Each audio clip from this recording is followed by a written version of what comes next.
Okay. Hi, I'm Claire Nollmeyer, and today is May the 3rd, and I get to have a conversation today with Reverend Bob Stanley, and we're just going to visit a little bit about his time with us here at Tempe first, because we have this history project that we're trying to put together in anticipation of our 140th anniversary. Hi, Bob. Hi, Claire. We're going to start with the first time that you came to Tempe first. Do you remember that? I do. In 1973, I became district superintendent of the Tucson district. And while it seems illogical, Tempe, Chandler, Mesa, Scottsdale were all in my district. I had 53 churches, and one of them was Tempe First, and so that was my first experience with the church. Harold Fry was the pastor at that time, and there was a change going to be taking place in the pastoral leadership of this church, and so I was a superintendent at that time when Dorsey Allen became the pastor of the church. Another one who was here as his associate was Jane Tews, and Buzz Stevens was the campus minister here at ASU.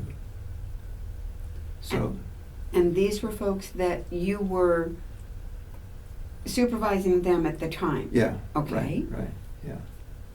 How many years was that? Was I superintendent? Mm-hmm. I was superintendent for 6 years. And after that became a pastor in San Diego for 4, and then to Paradise Valley for 10 before I retired. Uh-huh. Yeah. Well, what were some of the high points that were going on here at Tempe Well, First? that was a struggle time for Tempe First, in that Harold Fry had been here for a number of years, and Bishop Golden felt like there needed to be a change, and when Dorsey came, there was an immense difference between Harold and Dorsey. I have heard. I never met either one of those gentlemen, but yes. Dorsey was from the South, and it didn't take long for him to become much loved. And I think he was probably one of the all-time favorite pastors here at the church. I understand his wife was pretty special too. Yeah, she was, yeah. But that was basically my first experience with the church. Mm-hmm.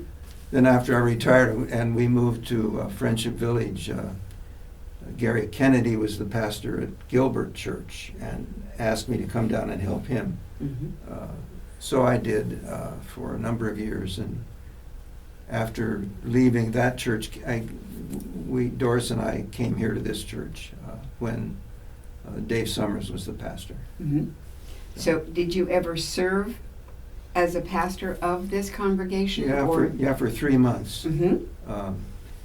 In 1997, I was here from March through June when Anita Eisman was the pastor here, and she felt like she needed to take care of her mother, who was sick and living in Southern California. Yes. And so she moved there, and I was asked to come here as an interim. Mm-hmm. So I was here for the 3 months. So who did you replace yourself with? I didn't replace myself. Dave McPherson came after I left. So, Uh-huh. yeah. I think I met him one time Yeah. when we had some conference intervention or something over here. He was here only for a short time. Mm-hmm. And then I don't remember who followed him, but doesn't matter. Right. Let's talk about this. This was a gift that the church gave in appreciation for my being here for those 3 months. Well, he's quite powerful. I have his eyes on me, and I can turn him so that... no, that's okay. I almost feel protected by him somehow. Nothing's going to get by him. So I would like to read the plaque on it if that's all right. Sure. Okay. It says, Reverend Robert A. Stanley, God blessed us with your strength, wisdom, and leadership when we needed them most. Tempe First United Methodist Church, 1997. Yeah, he's a good guy. He's a good guy. Well, what are some of the other hats that you've worn during your time in the Tempe First family while you've been part of the congregation? You said you were over at Friendship Village when you came back to be part of the congregation? Right, yeah. I can't be a member of the church, as you know. I didn't know I'm a member that. of the annual all ministers are members of an annual conference. That's good to know. And so we can't be members of a local church. Okay. But our spouses can, and so Doris became a member here. And she would have worn some hats, I remember. Well, actually, we've not done a whole lot in terms of being very active here, besides attending. Because most of the time we've come by bus from Tempe First. Right. So tell me about your worship here. What keeps you here at Tempe First? It's convenient, and just the fact that this was our home, away from home. That makes a big difference. Yeah. Feeling at home. Yeah. Yes. Yeah. Bob and I are here thanks to a couple of friends of ours, Jack and Judy Surratt, who invited us to come over. But when Bob heard the organ, he was hooked. He had to stay. Yeah. Not my gift. I'm not musical. People ask me not to sing when it's happy birthday time. So, have you ever done any of your? I know that you have shared with Stitch in Time for years your beautiful woodworking. We were talking about that just a little bit ago, that I have a piece. Yeah. And so you're still with that? Still doing that, yeah. When did you learn that, your scroll work? After I retired. After I had done those interim, I was interim pastor for 6 years, or 6 times rather. Mm-hmm. And I remember talking with a clergy friend of mine who said, Bob, what are you going to do when you really retire? And I said, well, I am retired. And she said, no, I mean when you're not doing interim stuff. And I said, I don't know. She said, is there anything you'd like to do? And I said, yeah, I'd kind of like to do woodwork. And she said, well, why don't you? And I shared that conversation with Doris, and she bought me a scroll saw. We had a son-in-law who was an executive with Black & Decker, and I like their equipment. Yeah. So we got a DeWalt scroll saw, and I just started playing with it. Mm-hmm. That's been fun. I've really enjoyed that through the years. Well, you do beautiful work. Yeah, thank you. And it's awfully pretty. That was the last class I took over at ASU to get my art degree. Well, I was a fibers major, and I talked them into it. I said, wood is a fiber, and they let me take a woodworking class. Oh, really? Yeah. I built oars with a blind spline. Just knowing that I can do that is impressive. So. Yeah. Some of the people that you've run into here over the years, have you got a favorite place on campus? Do you have a favorite? You've got friends with you. I've always enjoyed Warren Dennis. Yes. I love music, and I would normally sing in the choir.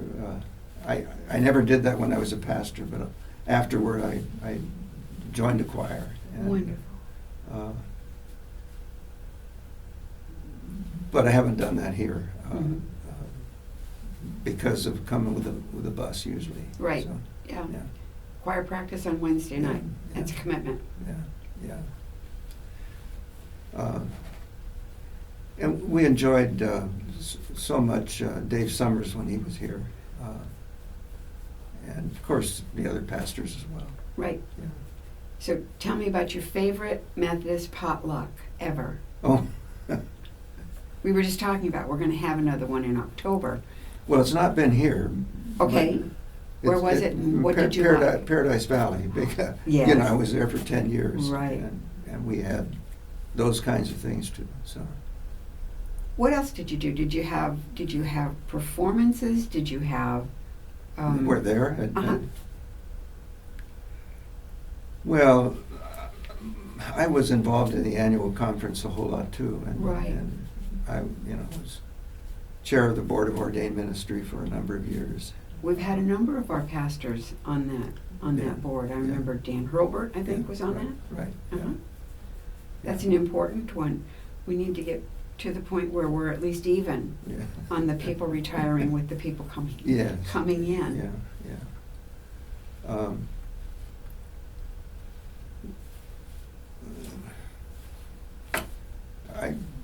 What was the question? Oh, that was it. Yeah, You answered it. Yeah. Is there anything that you would like to add to this church that we're not doing right now? I know we just had the meeting with the different options or pathways. Do you have any ideas that would help in the future of Tempe First? I've thought a lot about that, and I don't. Mm-hmm. I really, I'm concerned about the future of this church. Mhm. Because the congregation is getting older, and Yes, we certainly are. no neighborhood. Its ministry to the campus, I think, is a very important one. But it's obvious that it's really appealing, principally with foreign students. It appears that they are the ones that have found us Yeah. so far. Yeah. Yeah. Uh, More outreach, I think, is being planned. And I was taken this last Sunday by how many young people came in. We keep a count in the back there when folks come in. And a lot of people come like I used to, the 9:35 service, come a little bit late. And it's like that Cary Grant movie where the kids kept coming in Yeah. to sing. And I met some of the young ladies that had come in after the start of the service, and they said they'll be back next year. Mm. So that'll be fun Yeah. to have more of those young people Yeah. find us Yeah. and be welcomed. No, I struggle along with everybody else as to what the future is going to be for the church. Mhm.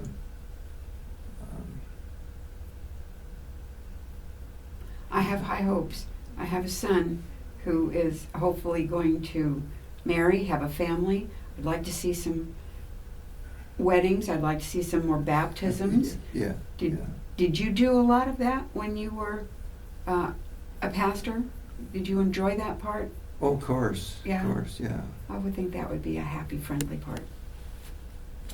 But it's a different day now. From It is, isn't it? Yeah. When I retired, it just the church changed